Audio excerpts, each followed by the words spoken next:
The CSEC Social Studies syllabus has changed for the 2025 exam.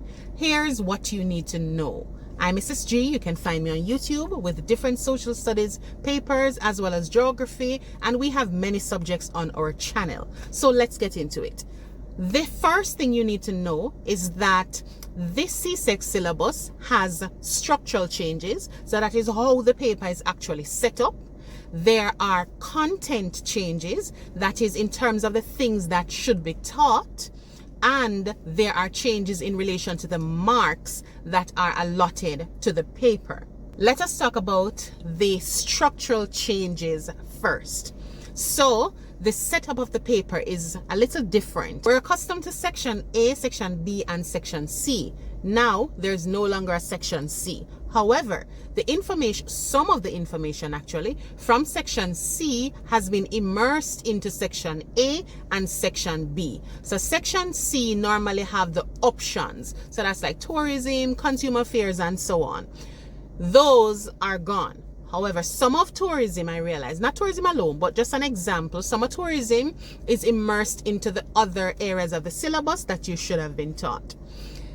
These you can find in the syllabus itself. The syllabus is available online. You can look for it yourself. Just make sure you type in 2025 and look through that one, and you will see what the expectations are. Now, the syllabus is like your blueprint for the exam. That's CXC's way of telling you exactly all of the things that they want you to learn. So it's good for you to have access to that and go through it all on your own. The next structural change that is realized is that in section A, you have 4 questions to do. Section B, you have 2 questions to do, your 2 essays. So let's go back to section A. In section A, normally we would be accustomed to having 20-mark questions right throughout.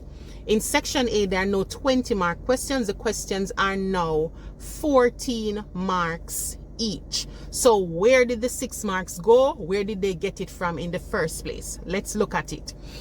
You would have been accustomed to past papers that have, at the last question, it asks you, give 3 strategies for something, something, something.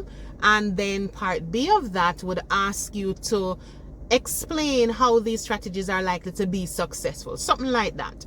That would work out to 12 marks. Now they are asking you to give 2 strategies and 2 explanations as to why that would be successful. So that works out to 8 marks only instead of the 12. Don't worry, that 4 gone somewhere else. We'll talk about it in the next video relating to the essays. Let us talk about the content changes on the paper. So one of the changes that I realized is that there is a lot more geography content. And I can realize that because I'm a geography teacher. Hopefully your teacher at school is also a geography teacher, and they can just bring over that knowledge and put it in the content. If not, that's fine. Teachers would have been trained, so they know what they're doing. They're working on things, and you're gonna be fine. So the sample paper has a map where they're asking you to label Caribbean islands as something, but we know that, right? We know that. Outside of that, there are other areas where they would have tied in tourism in the section about resources. So they ask about like sustainable development and how tourism may have impacted that, and they're bringing like the cruise ships, and you want to tie everything together to get a nice comprehensive essay to show that you know what you're talking about. So what I notice mainly is that these questions, they want you to apply the information that you have learned. So a lot of it is not about regurgitating the information. You just get a definition, remember it, and write it down. Yes, you have like 1 and 2 questions like that, but a lot of it requires you to know the content, then apply the information from the content. For example, they may ask you something like, look at this table. This table is showing, and they ask you, what is this table showing? The table may have, say, JLP, JLP, JPP, PNP, 3 different political parties, and they show you the numbers for it and so on, and then they ask you which type of government,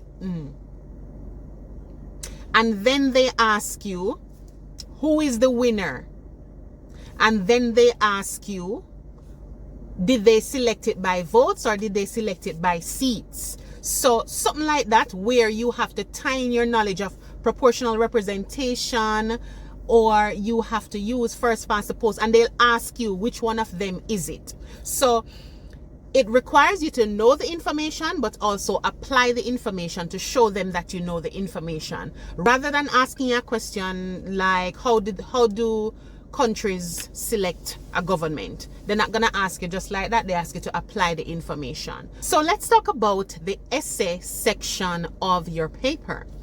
The essay section, I made a video previously breaking down how you should answer each section, each little question that they ask you, or each little prompt that they give you for the essay, and how you should put that together. Previously, that was your 20 marks, where the whole 20 marks would have been accounted for in the questions or the little prompts that they give you. No, not now. The syllabus now asks you, or CSEC now asks you, that your social studies essays must be written properly in terms of grammar, structure, grammar, organization. Let me make sure I'm right. Structure, grammar, organization. Now, that means you need to set up the essay good. Outside of just responding to all of the prompts that they give you and actually getting those right. If you do that now, yes, you'll get the marks, but 4 marks would have eluded you. Those 4 marks, you want them. So you need to set up the essay so that you have your nice little introduction, you know, and the first 2 things that they ask you, like define this or identify this, you put those in your introductory paragraph, and then you go on to the second paragraph where you're explaining whatever them ask you or outlining whatever. Then your next paragraph, you go on with your strategies and something. Generally they have the strategies, and then you do your little concluding paragraph, and you write it good, use your indentation, and you set it up, and you're good to go. Now, another thing in the essay is that instead of asking you to give 3 strategies at the bottom and then 3 explanations as to why each strategy is likely to be successful, they changed that as well. So all of this I'm telling you is from the sample paper that they have given to teachers, given to the syllabus, in the syllabus, right?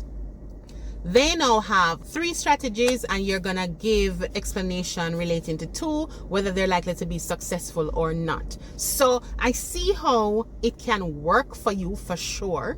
You just need to do some practice. The old past papers, you can definitely still use them to practice. So go on my channel, go and watch them. All of the old ones that I have from however long, go through them just the same. They can still help you.